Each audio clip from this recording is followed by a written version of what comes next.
Hi, Aaron Sylvan here with a 360 video editing tutorial. First step is file management. We're talking about a shoot where there were two rigs and each rig contained two cameras on it.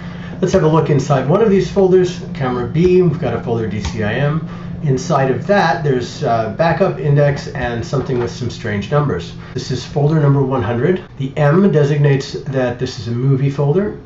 28 is the resolution, 2880 pixels. R for frame rate, and that 3 at the end indicates that the frame rate was 30 frames per second. If we look inside this folder, we see a whole bunch of MP4s like we'd expect, and this is what was actually recorded on the camera.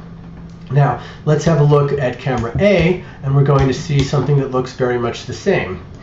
Let's first check whether it actually is the same though. If I select all the contents of this folder, I see there are 12 items here. If I select all the contents of this other folder for camera B, I see there are 11 items. So already a nuisance, these folders don't match up. The name of this file shows that we're in folder 103 and that it's movie number 1. And we see that it was recorded at September 21st, 12:57 p.m. and it's 2 gigabytes. Let's look at the first item on camera B, folder 100, not folder 103. This is also movie number 1, also September 21, 12:56 p.m. So it's 1 minute off. This is probably still the same movie, and it's 2.06 gigabytes. So definitely these two parts line up with each other. Let's look at the last item in each folder really quickly, and we see this is movie number 12. It's 3.3 gigabytes, 8:19 p.m.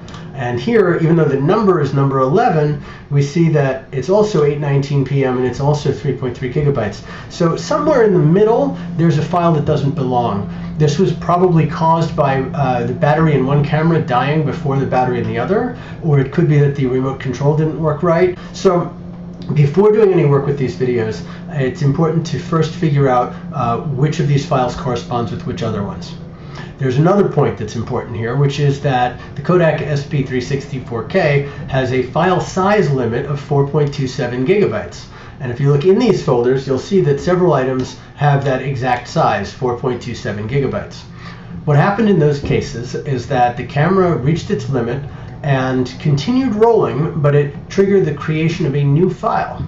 So this movie, that's movie number 4, that reached its limit, at the end, the camera created movie number 5, except it named it differently.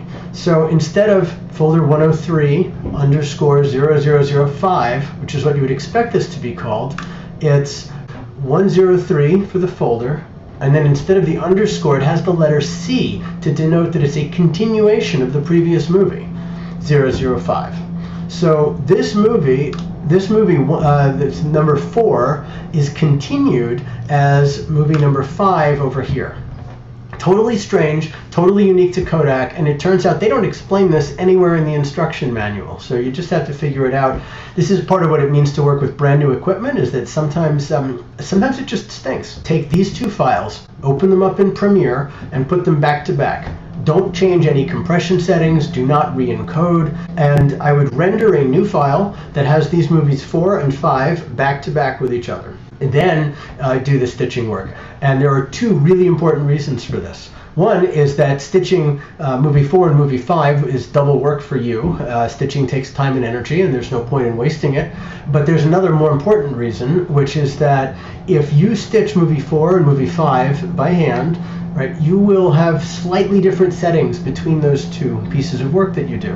And when during playback, when movie 4 transitions to movie 5, it's not going to match up correctly since you will have changed the stitching. So the right thing to do, since we know that the camera didn't move, it's all just one big recording that got split into two files. Put those two files back together again, and that will guarantee that we have the right result when the stitching's done.